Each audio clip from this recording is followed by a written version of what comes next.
प्रसाद है। ये छठवीं कथा रहेगी। अब जो अगली कथा होने वाली बद्रीनारायण में, वहां पर रामानुज कोट, लक्ष्मी वेंकटेश मंदिर, नरसिंह मंदिर में कथा का स्थल रहेगा। तो आगे के चरित्र में राम जी की कृपा से और भोलेनाथ ने समझाया, नहीं माने एक सिर काट दिया। एक सिर काटा, ब्रह्म कपाली कपाल मोचन तीर्थ वहीं पर है। इसी लिए ब्रह्मा जी का सिर कटा था, इसलिए उस स्थान को कहते हैं ब्रह्म कपाली। और जो गया जी में पितरों का तर्पण पिंड दान कर दिया जाता है, वहां से भी अगर मुक्ति नहीं होती है तो फिर श्रीमद् भागवत कथा के 18,000 श्लोकों का और भागवत का वाचन करवा करके, और जो गया से मुक्ति नहीं हुई फिर वो कपाल मोचन तीर्थ में कर, यानी लास्ट स्टेज अस्पताल है बड़ा वाला, हाई कमान। अरे ये बात समझ में आपको? मैंने तो भागवत के अंदर तो यहाँ तक भी मुक्ति हो जाती है। कहाँ? धुंधकारी का चरित्र अगर आपने सुना हो, धुंधकारी का चरित्र सुना था? गोकर्ण ब्राह्मण, आत्मदेव ब्राह्मण और गोकर्ण जी का चरित्र कि गया श्राद्धे शतम पिंडम नापि मुक्तिर् भविष्यति। श्रीमद् भागवती वार्ता कलौ कीरेण भाषितम्। गया श्राद्धे शतम पिंडम। धुंधकारी ने तो इतना कह दिया था कि गया जी जा करके मेरे एक नहीं 100 पिंड भी कर दो तो भी मेरी प्रेत योनि से छुटकारा नहीं मिलने वाला है, प्रेत योनि से मेरी छुट्टी नहीं होने वाली। क्योंकि कैसे होगी कि श्रीमद् भागवती वार्ता कलौ कीरेण भाषितम्। कि कहां पर? कि ब्रह्मनद्याम सरस्वत्याम,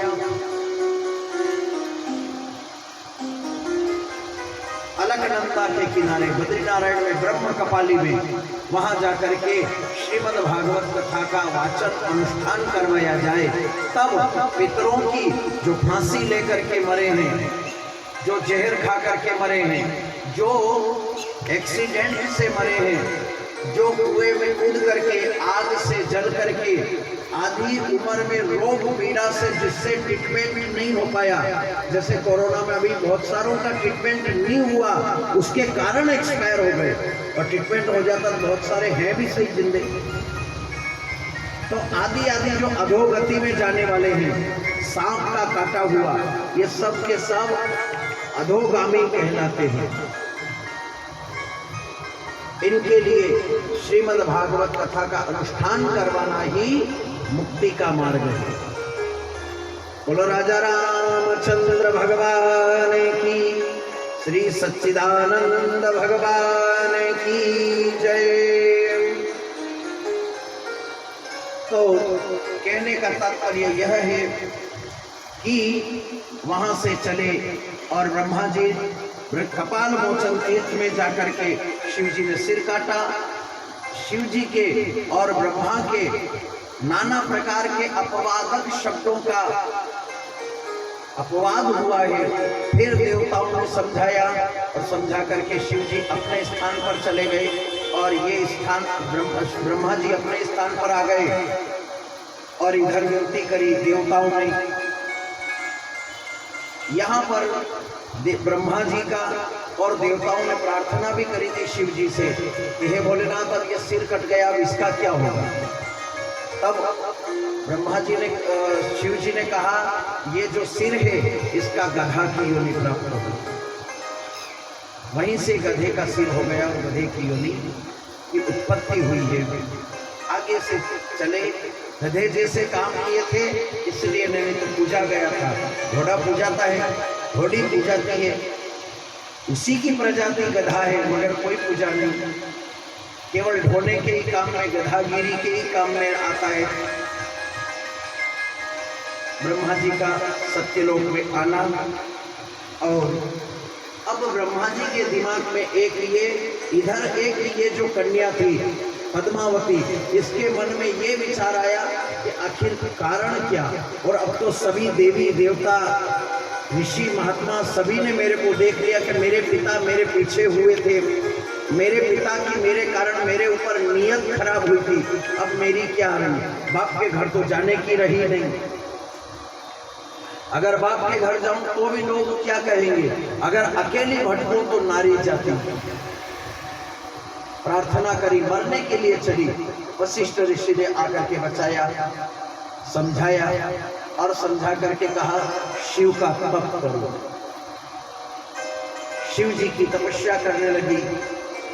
हे शिव पिता परमात्मा, करते हैं तेरी प्रार्थना, ज्ञान का सूरज है तू, सारे जगत की आत्मा। हे शिव पिता परमात्मा, करते हैं तेरी प्रार्थना। प्रार्थना करी है और तप किया। तप करने के बाद में शिव जी का प्रकट होना, कहा भगवान मेरे को तो कलंक लग गया, लाछन लग गया, अब मेरा क्या होगा? कि तेरे को कलंक नहीं लगेगा, तू सूर्य के साथ में उसका पानी ग्रहण, तेरे कलंक से मुक्त हो जाएगी और तेरा नाम बदल देता हूँ वशिष्ठ ऋषि की पुत्री बना करके, और संध्या उसका नाम रख करके और सूर्य के साथ में उसका विवाह करके। सूर्य नारायण की पत्नी दो है, जिसमें से एक कौन है? छाया और एक संध्या। आपके इधर शायद आप लोग करते हो, नहीं करते हो, फिर बाजार सिटी में होता हो, नहीं होता हो। हमारे मारवाड़ और मालवा क्षेत्र में 16 श्राद्ध जो आते हैं, कुमार महीने अक्टूबर में जो पितरों के निमित्त में 16 श्राद्ध आते हैं, उस 16 श्राद्ध में कन्याएं, कुमारी कन्याएं संध्या का पूजन करती। कुदृष्टि, गलत नजर और गलत नियत खराब नहीं होगी उसके ऊपर। कुमारी कन्या छोटी अवस्था में यदि संध्या का पूजन करती है, कब? 16 श्राद्ध अक्टूबर में प्रथम दिन से अमावस्या पर्यंत यदि संध्या का गाय के गोबर का बना करके, पहले के जमाने वाली, आज भी करती है हमारे प्रांत में, तो होता है, आपके इधर होता है नहीं होता है, श्री ठाकुर जी जाने।